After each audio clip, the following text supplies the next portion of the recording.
스포츠에서는 여러분들 이런 말이 있죠. 공격수는 기사가 많이 나올수록 희소식이고 수비수는 무소식이 희소식이다. 방금 제가 지어냈습니다. 그런데 그만큼 공격수와 수비수의 역할과 포지션 차이가 굉장히 크다라는 것이 아니겠습니까? 가령 손흥민 선수가 기사가 나오거나 뉴스가 나오면은 99% 확률로 골 넣은 거거든요. 근데 김민재 선수가 독일 언론에 보도되는 경우는 매우 높은 확률로 못했을 때입니다. 공격수와 수비수의 역할 분담 차이라고도 할 수 있겠습니다만은 그만큼 축구에서 이 수비수라는 포지션 자체가 묵묵하게 자기 역할하면서 허스라는 그런 포지션 아니겠습니까? 그래서 수비수들은 소식이 잘 안 들릴수록 잘하고 있는 거다 뭐 이런 이야기들이 있는데 김민재 선수죠. 아마 독일 언론에서 가장 많이 언급되고 있는 수비수 중에 한 명일 겁니다. 그리고 제가 앞서 말씀드렸듯이 언론에서 수비수를 주목하는 경우는 대부분 안 좋은 쪽으로 주목을 많이 합니다. 수비수란 포지션상 어쩔 수 없는 부분인데 그런 말 많이 들어보셨을 거예요. 독일 언론에서 김민재 선수 억까한다, 김민재 선수에 대한 기준을 너무 엄격하게 잡는다, 이런 얘기들 지나가다 한 번씩 들어보셨을 거예요. 비단 영상 촬영하는 오늘만 해도 그렇죠. 오늘 바이에른 뮌헨이 챔스 8강전에서 인터밀란한테 탈락을 했거든요. 합산 스코어 4대3으로 탈락을 했는데 근데 하필 또 김민재 선수의 평점이 뮌헨 전체 선수들의 평점 중에서 가장 낮다라는 이유로 독일 현지에서 많은 얘기들이 나오고 있습니다. 실제로 풋몹이라든지 소파스코어나 후스코어드 같은 유명 평점 사이트에서 김민재 선수의 평점이 가장 낮긴 해요. 그리고 인테르가 넣었던 이 두 골이 하필 또 김민재 선수 쪽에서 약간의 기점? 일단 기점이라고 표현할게요. 기점이 되어가지고 네트피스에서 김민재 선수가 마크를 잘 못했다 해가지고 굉장히 말이 많은 상황인데 아무튼 평점 자체로 봤을 때는 지금 김민재 선수가 가장 낮게 부여가 되어 있거든요. 특히 인테르가 득점했던 이 두 번째 골에서 김민재 선수가 헤딩 마크를 제대로 못해가지고 파바르 선수를 마크를 제대로 못해서 골을 허용을 했다. 요것 때문에 또 비판을 많이 받고 있거든요. 현지에서. 해당 실점 장면이 100% 김민재 선수의 잘못이다라고 보기 좀 애매하긴 하지만 그럼에도 공중볼 경합이나 위치 선점에서 김민재 선수가 아쉬웠던 것은 분명한 사실이거든요. 그래서 말들이 많은데 오늘 제가 얘기할 것은 인테르전을 이야기하는 것이 아니고요. 2023년에 김민재 선수가 바이에른 뮌헨으로 이적한 이후부터 김민재 선수를 10번을 언급을 한다라고 치면은 한 9번 정도가 굉장히 안타깝지만은 대부분 안 좋은 쪽으로 좀 언급이 많이 되었습니다. 그것도 어디 찌라시 언론이면 모르겠는데 대부분 독일에서 굉장히 저명한 이 축구 언론사들이 김민재 선수를 많이 비판을 했었단 말이에요. 그래서 이제 한국 언론에서는 왜 이렇게 독일 언론들이 김민재한테 깐깐하게 구는 것이냐, 왜 이렇게 비판을 많이 하냐, 비판의 정도가 왜 이렇게 세냐, 나아가서는 이거 인종차별 아니냐 이런 얘기까지 하는 언론사들도 있더라고요. 그건 아닌 것 같긴 하지만 사실 분데스리가를 잘 보지 않으시는 분들 입장에서는 아니 김민재 선수가 그 정도로 못하나? 왜 이렇게까지 독일 언론들이 김민재 선수를 가지고 비판을 많이 하지? 라는 궁금증이 생길 수밖에 없거든요. 그래서 오늘의 주제는 김민재 선수가 뮌헨에 과연 맞지 않는 선수인 것인가,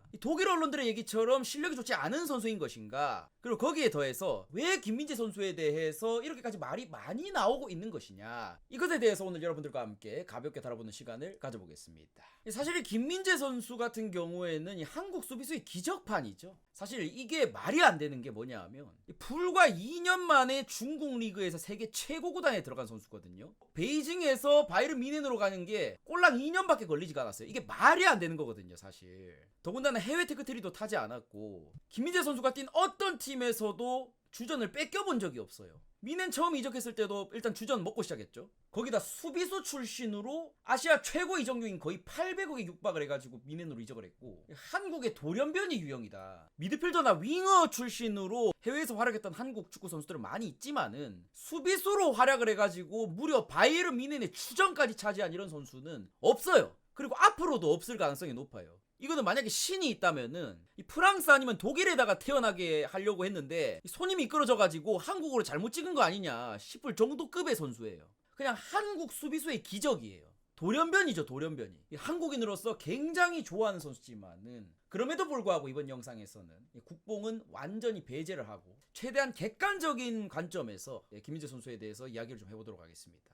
그냥 한국 선수 아니고 독일 선수라고 생각할게요. 사실 국뽕 빼고 객관적으로 봐도 김민재 선수는 바이에른 뮌헨이 당시에 영입할 만한 선수였던 것은 부정할 수 없습니다. 2023년 발롱도르 22위로 수비수 전체 1위였고요. 세리에 A 명문인 나폴리의 주전 수비수였고 22-23 시즌 세리에 A 올해의 수비수로 선정됐죠. 그렇게 수비를 높게 치는 세리에 A에서 무려 올해의 수비수로 선정됐다? 이 정도면 말 다 한 거거든요. 거기다 김민재 선수는 현대판 수비수 유형이거든요. 그냥 전부 때처럼 멀때같이 벙 있다가 그냥 헤딩 벙 하고 그냥 몸으로 밀치고 그냥 그런 유형의 선수가 아니라 주력도 가지고 있고 그거를 바탕으로 넓은 지역을 커버를 할 수가 있고 거기다가 공중볼이나 몸싸움도 굉장히 뛰어난 선수거든요. 그리고 축구 매체 90미닛에서 세계 2위 수비수에 선정되기도 했을 정도로 충분히 당시 바이에른 뮌헨의 입장에서는 영입할 만한 급의 선수였습니다. 나폴리하고 이것저것 재고 협상하면서 데리고 올 게 아니라 오죽했으면 바이아웃인 7, 800억을 질러가지고 김민재 선수를 바로 영입을 했죠. 당시 뮌헨도 그 정도의 가치가 있는 선수라고 평가를 했던 겁니다.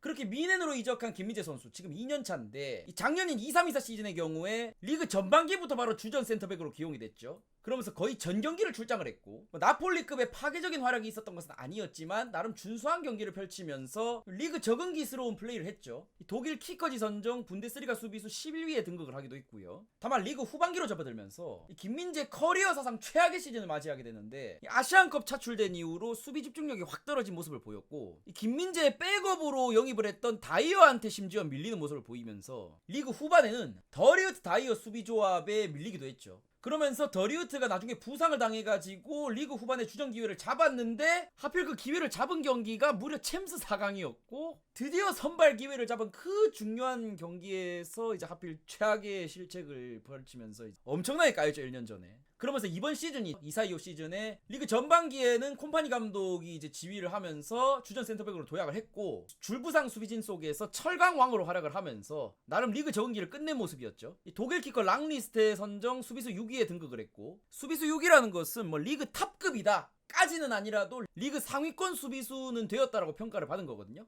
그러면서 리그 후반기인 지금까지 계속 주전으로 활약을 하고 있고 이제 2년차가 끝나가면서 뮌헨에서 어느 정도 장단점이 파악되기 시작했던 시점이죠. 뭐 가령 뛰어난 수비력을 가지고 있는 건 맞지만 이따금씩 나오는 치명적인 실책이 문제로 꼽힌다. 즉 수비 집중력이 좀 아쉽다 라는 점들. 참고로 이번 시즌 거의 전 경기 선발 출장 중이고요. 현재 부상 병동 속에서 뮌헨 수비의 유일한 희망으로 꼽히고 있는 선수가 지금 김민재 선수입니다. 참고로 지금 뮌헨에 김민재 선수가 없어지면요 큰일 납니다. 수비가 빵꾸가 나요. 지금 뮌헨의 입장에서 김민재 선수는 굉장히 중요한 선수예요.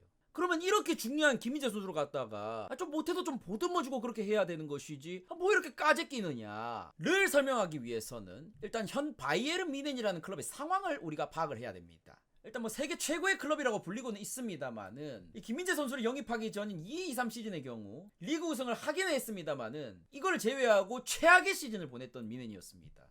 그러니까 사실상 잘 나가던 클럽들이 과도기로 빠지는 그런 초입부에 있었던 시즌이었고요. 그리고 김민재 선수가 영입이 되었던 첫 시즌인 23-24 시즌의 경우에는 21세기 바이에른 뮌헨의 역대 최악의 시즌으로 꼽히는 시즌입니다. 12년 만에 무관을 기록을 했고요. 12년 만에 리그 우승을 실패를 했습니다. 원래 분데스리가는 리그가 끝나면은 바이에른 뮌헨이 우승하는 그런 리그였거든요. 근데 12년 만에 그게 깨진 거예요. 그러니까 뮌헨 팬들 입장에서는 우리는 아무리 못해도 리그 우승이야 이런 마인드가 있었는데 그게 깨진 거예요. 12년 만에. 이러한 세계적인 클럽, 이러한 명문팀의 과도기 초입부 시절에 영입됐던 것만큼 팬들의 눈높이가 굉장히 높은 상황이고요. 이전에 너무 잘했었으니까. 그리고 이 팬들의 기대값이 굉장히 높은 상황이었습니다. 왜 그러냐 하면 김민재 선수를 영입할 때 이적료를 거의 800억을 주고 영입을 했어요. 이게 뮌헨 수비수 역대 3위 기록이자 뮌헨 역대 선수들 중에서 무려 4번째로 이적료를 많이 쓴 기록입니다. 그러니까 뮌헨 팬들 입장에서는 기대를 안 할 수가 없죠. 800억을 공격수에 쓴 것도 아니고 수비수에다가 썼으니까 수비는 확실한 자원인가 보다 이렇게 생각을 할 수밖에 없는 거거든요. 그러다 보니까 영입이 되자마자 처음부터 선발로 김민재 선수가 기용이 되기 시작을 했죠. 이러한 배경을 알고 있는 상태에서 독일에서 김민재 선수를 많이 비판하는 이유를 알아볼 건데 우선 김민재 선수의 경우 기본적인 수비 능력 자체는 굉장히 높은 편입니다. 근데 문제는 한 번씩 실점의 빌미를 제공을 해요. 에이 뭐 수비수가 뭐 한 번씩 실수도 하고 그러는 거지 뭐 그러냐. 근데 김민재 선수의 경우에는 하필 그 실점 상황들이 너무 중요한 경기들이 많았어요. 특히 김민재 선수가 가장 많이 비판을 받았던 23-24 시즌 작년에 뮌헨이 12년 만에 무관을 기록을 했거든요. 이때 포칼컵 2라운드에서 무려 3부 리그 팀에게 지면서 뮌헨이 강탈을 했는데 여기서 김민재 선수가 굉장히 큰 실수를 했거든요. 그래서 3부 리그 팀한테 강탈되면서 포칼컵에서 떨어졌고 그리고 챔스 4강 1차전 레알을 상대로 무려 2실점의 빌미를 제공을 하면서 이때 엄청나게 까였죠. 이게 굉장히 컸던 게 이때 당시에 바이에른 뮌헨은 이미 리그 우승은 좀 가능성이 희박했던 시절이었고 포칼컵도 떨어진 상태였기 때문에 그나마 컵 들어올리려면 챔스밖에 없었어요. 그래서 너무나도 중요한 경기였는데 하필 이 경기에서 선발 출장했던 김민재 선수가 이제 실책을 많이 했거든요. 즉 김민재 선수의 실책으로 뮌헨이 트로피를 들어올릴 기회들을 놓쳤다라고 평가하는 독일인들이 많아요 지금. 김민재 선수가 실수만 안 했으면은 뭐 챔스 트로피 들어올릴 수 있었던 거 아니야? 라고 생각을 하고 있는 사람들이 의외로 많습니다.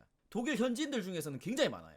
만약에 레알 마드리드 이기고 결승에 갔으면은 결승 상대가 도르트문트거든요. 뮌헨 입장에서는 해볼만하다라고 평가를 하고 있었단 말이에요. 그리고 축구 매체 스카이 스포츠에 따르면 유럽 5대 리그에서 실점으로 연결된 실수 수치 독보적인 1위라는 이 불명예를 김민재 선수가 안고 있습니다. 그러니까 그냥 일반적인 수비수들이 뭐 한두 번 실수하는 뭐 그런 것들을 떠나서 이 실수 자체가 좀 잦은 편이라는 이야기겠죠. 그리고 두 번째, 현 바이에른 뮌헨의 상황을 우리가 봐야 되는데 지금 바이에른 뮌헨이 어떤 상황이냐 하면은 수비진들이 전부 다 줄부상을 당해가지고 지금 뮌헨은 좋든 싫든 간에 김민재 선수를 무조건 써야 되거든요. 이 중앙 수비수 자원이 우파메카노도 부상이고 올 시즌에 데려온 이토 히로키도 부상이고 지금 바이에른 뮌헨의 중앙 수비수 자원이 김민재하고 다이어밖에 없어요. 다이어 선수 같은 경우에는 거의 공짜로 데려왔단 말이에요. 근데 김민재 선수는 돈을 많이 썼잖아요. 800억 가까이 썼단 말이에요. 그러다 보니까 기대감이 있는 거예요. 야, 이 정도 돈을 썼으면 이런 힘든 상황 속에서 이 줄부상 수비진 속에서 뮌헨의 주전 수비수로서 제대로 활약을 해주기를 바라는 이러한 기대감? 좀 든든하게 활약을 해주기를 바라는 그런 기대감이 있다는 것이죠. 근데 뮌헨 팬들이 더 미치는 게 뭐냐 하면 아싸리 그냥 못한다? 그냥 포기하고 그냥 쳐내면 그만인데 평소에는 또 너무 잘해. 근데 간혹가다 실수를 하는데 하필 그 실수하는 경기들이 너무 큰 경기들이야. 그러니까 뮌헨 팬들이 맛이 가는 거예요 이게. 좀 안 좋게 말하면 게르기라고 표현을 하죠. 더군다나 지금은 잘하든 못하든 써야 돼. 그리고 세 번째로 콤파니 감독의 전술상 핵심 선수 중에 한 명이죠. 이 콤파니 감독의 경우에는 라인을 최대한 끌어올려가지고 공격적인 축구를 하는 감독이거든요. 그러니까 전방 압박을 굉장히 중시하는 감독인데 그러다 보니까 라인이 높아지고 그럼 수비들도 라인을 같이 올려야 되지 않겠습니까? 다 같이 올라가야 되니까. 그러다 보니까 뒷공간이 노출이 잘 된다는 단점이 있는데 그거를 보완하기 위해서 콤파니 감독이 주력 좋고 활동량 뛰어난 수비수들을 많이 사용을 하는 것이 아니겠습니까? 그래서 콤파니 감독이 이번에 뮌헨에 부임을 해가지고 뮌헨의 주전 수비로 우파메카노하고 김민재를 이제 낙점을 했죠. 둘 다 굉장히 빠른 유형의 선수니까. 즉 감독의 핵심 선수에다가 지금 현재 부상 병동 속에서 뮌헨 수비진의 유일한 대안인데 현 뮌헨에서 그나마 기대하던 수비수가 김민재 선수였거든요. 왜 그러냐면 우파메카노 같은 경우에는 지금 부상이긴 하지만 기본적으로 뮌헨 팬들이 불신을 굉장히 많이 받고 있던 선수가 우파메카노였거든요. 이전에 너무 실수를 많이 해가지고 거기다가 다이어는 FA로 데려왔기 때문에 기대값 자체가 높지가 않아요. 그리고 이번에 영입한 이토 히로키는 고작 1년차밖에 안 됐고 근데 이런 선수들 중에서 무려 세리에 A 올해의 선수 출신인데 리그 적응도 어느 정도 된다는 2년차야. 기대를 안 할 수가 없는 선수인 거죠. 그러니까 이런 상황들이 맞물려 있는 거예요.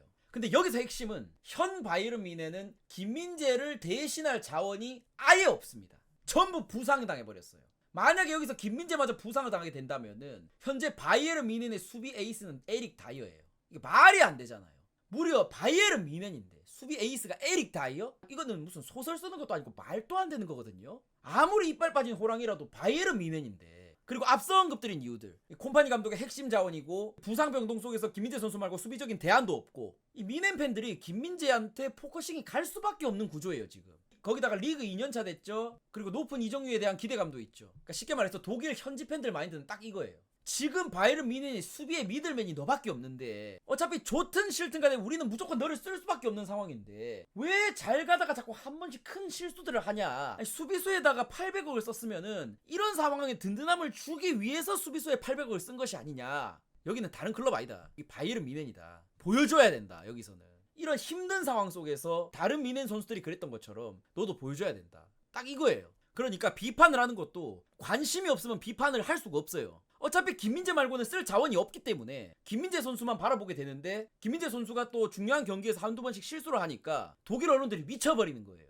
왜냐하면 아싸리 못하면은 그냥 나가라고 하면 그만인데 그게 아니거든. 할 땐 또 너무 잘해. 그러니까 정신이 나가버리는 거예요. 그리고 감독 간의 온도차에 대해서도 얘기를 안 할 수가 없는데 김민재 선수가 뮌헨 2년차인데 지금 벌써 감독을 2번을 겪지 않았습니까? 이 리그 1년차인 투엘 감독 시절에는 이 초반에 김민재 선수 바로 선발 기용을 했었죠. 그러다가 중반기 이후에 수비진들의 기량이 저하가 되면서 실책이 또 많아지게 되면서 리그 후반기로 가면서 더리우트 다이어 조합을 기용을 했단 말이에요. 그러면서 김민재 선수가 선발에서 밀렸는데 더리우트가 부상을 당했네. 그래서 김민재 선수를 기용을 하기 시작했는데 기용을 하자마자 하필 수비 실책을 했어. 근데 그 수비 실책을 한 경기가 하필 챔스 4강이야. 그러고 나서 대놓고 비판을 했죠. 뭐 욕심이 강한 수비를 한다 이러면서. 이때 당시가 아마 김민재 선수에 대한 비판의 절정 시기였던 걸로 제가 기억을 하는데, 사실 우리나라 언론에서는 이제 김민재 선수 같은 국적이니까 어떻게 감독이 선수를 막 깔 수가 있느냐, 감싸줘야지, 뭐 투엘 감독 막말 심하다 뭐 이렇게 얘기를 하긴 했습니다만은, 사실 투엘 감독 입장에서도 이해가 되는 게 해당 시즌이 미넨의 12년 만에 무관 시즌이었고 최악의 시즌이었고, 그런 상황 속에서 유일하게 남아있던 컵 대회가 챔피언스 리그였는데, 그래서 여기에 올인을 해야 되는 상황이야. 참고로 김민재 선수는 처음부터 기회를 잡았었어. 근데 실책을 많이 해가지고 주전에서 빠지기 시작했어. 근데 더리우트가 부상을 당하면서 한 번 더 믿어보자 하면서 기회를 줬어. 그리고 굉장히 중요한 경기였어. 근데 기회를 주자마자 실수를 했어. 근데 그 실수들이 하필 감독이 오더하지도 않았던 실수들이야. 그래서 사실 투엘 감독 입장에서는 빡칠 수밖에 없는 상황인 것도 맞긴 하거든요. 물론 투엘 감독 스타일 자체가 뭐 할 말 하는 감독이라는 이미지가 있지만, 아무튼 투엘 감독 시절에는 김민재 선수가 못하면은 안 쓰면 그만이에요. 다른 선수들이 있으니까. 그리고 투엘 감독의 성격상 할 말을 해야 되기 때문에, 그리고 당시 상황이 굉장히 안 좋았기 때문에 김민재 선수에 대한 작심 비판을 해왔다라고 한다면은, 콤파니 체제 같은 경우에는 일단 김민재 선수를 수비 핵심으로 낙점을 했고, 현재 부상 병동 속에서 그나마 유일한 철광왕으로 지금 활약을 하고 있거든요. 혹사 논란이 나올 정도지 않습니까? 그러다 보니까 이제 김민재 선수를 좀 옹호하는 그런 스탠스가 있죠. 물론 이것도 콤파니 감독의 성격상 선수들을 다독이면서 으쌰으쌰하는 그런 유형의 감독이다 보니까 감독들 간의 스타일이 다른 것도 있겠습니다만은, 이런 상황이 또 그런 것들을 만드는 게 있거든요. 오케이, 그럼 왜 비판을 받는지는 알겠어. 하지만 김민재 선수도 지금 처해져 있는 상황이란 게 있지 않겠습니까? 우선 리그 1년 차인 23-24 시즌 투엘 감독 시절에는 나폴리 시절의 김민재 선수의 특기였던 이 공격적인 수비, 이것에 대한 장점화가 전혀 이루어지지 않았었거든요. 원래 김민재 선수는 이제 빠른 주력을 바탕으로 해가지고 막 튀어나가서 수비하고 이런 게 굉장히 장점이 있던 선수였어요. 근데 원래 수비수가 튀어나가면은 그 공간을 메꿔줄 선수들이 있어야 되지 않습니까? 전술적으로 그런 부분들이 합의가 안 됐었다라고도 볼 수가 있고, 리그 1년 차니까. 지금의 콤파니 감독은 이제 김민재 선수 이제 뒷공간 커버하는 전술을 사용하고 있습니다만은, 아무튼 커버가 안 되니까 공격적인 수비를 하면은 튀어나가는 수비를 실패하게 됐을 때 너무 크게 실책이 되게 되는 거죠. 그러니까 이런 문제도 있었고, 그리고 지금 김민재 선수한테 가장 많이 나오는 얘기가 뭐냐면 혹사 논란이거든요. 선수를 너무 혹사를 시킨다. 지금 올 시즌인 24-25 시즌의 경우 리그 종료까지 총 70경기 이상을 김민재 선수가 소화할 예정이라고 되어 있는데, 어차피 김민재 선수 말고는 쓸 선수가 지금 없으니까, 수비수는. 근데 만약에 그렇게 된다라고 하면 이번 시즌 가장 많이 선발로 뛰는 선수로 선정될 가능성이 높거든요. 유로 모델리그 모든 팀들 중에서 골키퍼 제외하고 가장 많이 선발로 뛰는 선수로 선정될 가능성이 있다는 거예요. 참고로 리그랑 국대전 모두 포함한 경기 수고요. 특히 작년 겨울의 경우에는 휴식일이 평균 3.7일이었습니다. 선발 기준으로. 그러니까 4일도 채 못 쉬고 90분 경기 소화하고, 또 4일도 채 못 쉬고 90분 경기 소화하고, 이런 식으로 하는 거예요. 거기다가 피프로라는 매체에 따르면 지금까지 치러진 55경기 동안에 무려 해외 이동을 20차례나 했다. 거리를 환산하니까 74,000km더라. 이게 엄청난 거죠. 근데 이런 말씀 하실 수도 있어요. 야, 공격수나 미드필더하고 수비수하고 같냐? 일반적으로 수비수는 선발로 많이 나온다. 그렇게까지 많이 뛰진 않지 않냐? 다른 포지션에 비해서. 어느 정도 맞는 말인데, 이 콤파니 감독의 수비 전술 특성상 이 센터백들은 굉장히 많이 뛰어야 됩니다. 왜냐하면 라인이 높다 보니까 공간 커버 능력이 뛰어나야 돼요. 그러니까 활동량이 높아야 되거든요. 그러니까 일반적인 수비를 생각하면 안 됩니다. 그리고 결정적으로 김민재 선수의 경우에는 시즌 도중에 부상이 있었어요. 아킬레스 건염 부상이 있었죠. 그러면서 도무지 김민재 선수가 안 되겠으니까 휴식을 요청을 했어요, 구단에다가. 그래서 한 경기 쉬게 해줬어요. 근데 쉬게 해주고 바로 12일 만에 선발 출전시켰어요. 그러니까 그냥 선발로 쭉 뛴 것도 아니고 부상을 당했어. 그리고 컨디션이 안 좋아. 너무 힘들어서 나 좀 쉬면 안 되냐, 나 휴식을 좀 하고 싶다. 오케이, 한 경기 쉬게 해줄게. 그러니까 부상 당했는데 조금 쉬고 또 뛴 거예요. 그래서 사실 혹사 얘기가 나오는 거거든요. 사실 신체 발부가 멀쩡한 상황에서 그냥 뭐 선발로 많이 출전을 하고 있다 뭐 이렇게 얘기를 한다 하면은 사실 뭐 그럴 수도 있다라고 보는데, 이제 김민재 선수는 그런 경우가 아니거든요. 근데 미넨 입장에서도 이러한 김민재 선수를 쓸 수밖에 없는 상황이고, 왜냐하면 대안이 없으니까. 자, 결론은 독일에서 왜 이렇게까지 김민재 선수를 비판하느냐. 첫 번째로 과도기 시절의 명문 클럽에 들어온 선수들의 어떻게 보면 필수 코스라고도 할 수가 있다. 왜냐하면 팬들의 눈높이가 높기 때문에. 그러다 보니까 하나의 실수가 굉장히 크게 보이치는 경우가 있고, 근데 문제는 그 하나의 실수가 하필 트로피와 연관이 있는 경기들인 거고, 그리고 결정적으로 현재 바이에른 뮌헨이 이런 김민재 말고는 대안이 없는 상황이라는 거. 그러니까 못하면 다른 선수 쓰면 되지가 아니라 이번 시즌은 무조건 김민재를 쓸 수밖에 없는 상황이라는 거. 그러다 보니까 김민재 선수의 활약에 따라서 이 미넨 팬들의 이 평가가 롤러코스터를 타는 거죠. 이 독일 내에서 이 빠와 까를 미치게 하는 이 선수라고 보시면 될 것 같습니다. 그런 상황이에요. 근데 사실 지금 미넨의 상황 자체가 뭐 모든 것이 다 김민재 탓이다라고 얘기하는 것은 사실 말도 안 되는 이야기고, 아까도 말씀드렸지만 지금 미넨 전체가 과도기의 시기를 겪고 있는 것은 자명한 사실입니다. 12년 만에 무관을 맞이를 했고 지난 몇 년간 여러 대회에서 계속해서 광탈을 해왔고, 챔스 같은 경우에도 2020년 챔스 우승한 이후로 88848이거든요. 그러니까 근 5년간 결승에도 진출한 적이 없어요. 옛날에 바이에른 미넨이 아니에요. 많이 죽었죠. 거기다가 케인을 제외한 공격진들의 수준이 지금 현재 너무나도 처참한 상황이고, 전체적인 스쿼드의 무게도 이전의 바이에른 미넨에 비하면 많이 하락을 한 상황입니다. 그러다 보니까 미넨 팬들이 지금 굉장히 많이 민감한 상태예요. 원래 스포츠에서 팬들이 민감하면 원래 범인 찾기를 할 수밖에 없는데, 일반적으로 범인 찾기의 희생양들은 수비수의 경우가 많죠. 왜냐면 공격수들은 골을 못 넣는다고 해서 그렇게 크게 표가 나진 않거든요. 몇 경기가 지나야 표가 나는 거지만 수비수들은 그냥 한 번 실수하면 바로 표가 나니까 약간 이런 부분들도 사실 배제할 수 없는 요소거든요. 그렇지만 객관적으로 상황을 봤을 때 리그 2년 차인데 감독의 신임을 받으면서 닭주전이 된 지금의 상황 자체는 결코 나쁜 상황은 아니다. 물론 지금은 김민재 선수 말고는 쓸 자원이 없으니까 쓰는 거지만 그 이전부터도 사실 선발이지 않았습니까? 그렇다는 것은 이전부터도 닭주전이었기 때문에 나쁜 상황은 절대 아니에요. 그리고 지금 김민재 선수가 혹사 논란이 있지만서도 이번 시즌이 끝나고 부상 선수들이 복귀를 하게 된다면은 이 강행 문제야 자연스럽게 해결될 상황이니까 뭐 이적설 얘기 많이 나오고 하는데, 지금 제가 생각했을 때 김민재 선수의 베스트 옵션은 이적을 하는 것이 아니라 일단은 이번 시즌 리그 1위 수성을 목표로 기복 없이 주전 활약을 해주면서 팬들에게 계속해서 안정감을 심어줘야 된다. 그러면서 다음 시즌에 뭐 수비수가 또 영입이 될 수도 있습니다. 김민재 선수를 못 믿어가지고. 하지만 계속해서 보여주는 모습을 보이면은 충분히 살아남을 수 있는 수비수다. 왜냐하면 감독 전술에 부합하는 선수니까. 지금 김민재 선수에게 가장 스포트라이트가 많이 가 있을 수밖에 없는 이런 상황에서 김민재 선수가 무언가를 보여줘야 미넨 팬들이 아 그래도 김민재 괜찮다 이렇게 여론을 형성할 수 있다. 그리고 이따금씩 나오는 실책 문제도 결국에는 적응도가 차고 다른 선수들하고 커뮤니케이션이 많이 형성이 되고 하면은 자신감 올라가면서 충분히 자연스럽게 김민재 선수 정도면은 해결할 수 있다고 저는 봐요. 이런 커리어를 탄 선수라고 한다면은 충분히 저는 극복할 수 있다고 봅니다. 사실 개인적인 생각이지만은 김민재 선수가 페네르바체 주전 선수로만 나와도 한국 수비 레전드예요. 근데 무려 나폴리 거쳐서 미넨까지 갔다? 이거는 한국에선 나올 수가 없는 선수예요. 그렇기 때문에 우리가 해줘야 되는 것은 여러분들 응원밖에 없습니다. 독일 현지인들이 아마 욕을 하든 간에 말든 알 바 아닌 거고, 어쨌든 우리나라에 이런 레전드 선수가 나왔으면 우리라도 억바 좀 해줘야죠. 뭐 저는 그렇게 생각을 해요. 여기까지 하겠습니다.